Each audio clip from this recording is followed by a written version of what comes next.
So this video is about eccentric retraining of the hamstrings. We'll kind of work it in with the quadriceps as well, and also like hip and ankle muscles, mostly hip probably.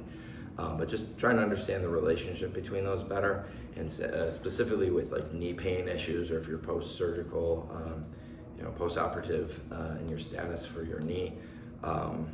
Getting the balance between the quadriceps in the front and the hamstrings in the back, very important. Oftentimes if the hamstrings are tight, they're going to restrict like straightening of the knee. However, there is a portion of the hamstring that actually assists with straightening of the knee for the external rotation of the tibia. Okay, usually our feet are on the ground when we're articulating, so we can't freely move that. What we end up moving is more from the hip, and that's why that's such an important part here. So you want to make sure that you're not compensating with your hip when you're trying to articulate at the knee, because you do have, when your foot's not on the ground, you have the ability to kind of do something like that. If you're in position to, you can use a stretching strap, but for some of this we won't be in a position to that. But if I take my stretching strap and I take the part on the inside of the leg and cross it over first, I can basically have this offset. See it there? Offset.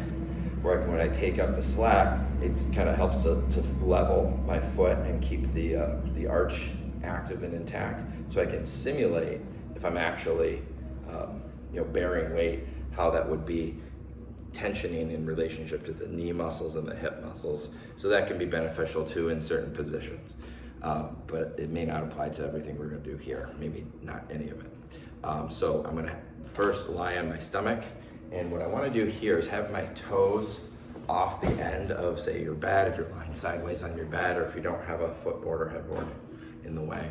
You're going to want to do that. So I'm going to be kind of like so. So you can see here, that's where my weight is. I'm working eccentrically. Now, when I come up, you can't exactly tell from this angle, I'm going to show you with this leg, is I do not want my foot to end up across my body on the other side. You might also feel a greater tendency for cramping in the hamstrings if you do that. So you want it to come a little bit more to the outside, perhaps, towards your back pocket would be a good target. Okay, and then being able to control it slowly down as it lengthens. So especially if you're feeling like it wants to cramp up, don't spend too much time focusing on the squeeze, try to get up there and then slowly let it come down. And that way you can train the muscle to actually be active, but in a more lengthened position so that it's not wanting to scrunch and tighten. It has more options available to it.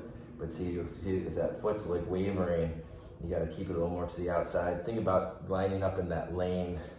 You want to keep it lined up with your hip and your shoulder on that same side, and it should be nice and smooth, even with the weight. But use the weight for feedback. It's not necessarily strengthening, it's more feedback and motor control to get that nice and smooth. Now, the other thing we can do here is in seated, we could work the quads a little bit. We can do a long arc quad here. So this is just at the knee primarily, coming up and then down slow with the legs kind of hanging, so you get like a good full range of motion there. And then the last thing is in standing, we want to be able to, and you may have to have like a table or counter or a sturdy chair to hold on to. And usually if you don't trust your balance very well, have your outside leg and your opposite hand with the swing leg in the middle, so it's more supported like as if you're using a cane. So the nice thing about this is you have a little variety. So you can do a straight leg as you come through and a bent leg as you come back, like you're winding up for a kick.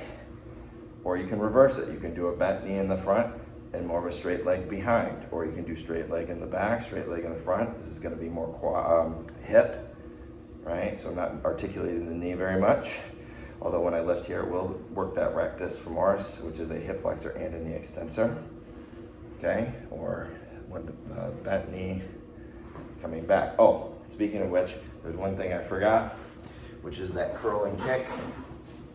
So here, if I'm curling here, I can now engage the glute and get more of a kick. Just again, be careful, watch out, keep that foot aligned, and try not to give yourself a hamstring cramp. And what you want to do with the rest of your body is anchor down to the table, using this free leg ground down to leverage that up, and you will feel that through your pelvis and your core more, and hopefully lessen the hamstring. Like that. but it's curl, kick, and then uncurl. And you can also do that leaning over the countertop. Curl, kick, kind of a circular motion up towards the ceiling, and then back down. March, back down, and back and forth.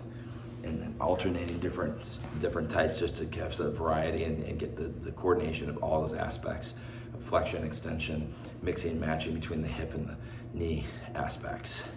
And when you're balancing, that's when you think about like the arch especially, or if you're on your back, kind of flossing things out and stretching with the stretching strap is another option.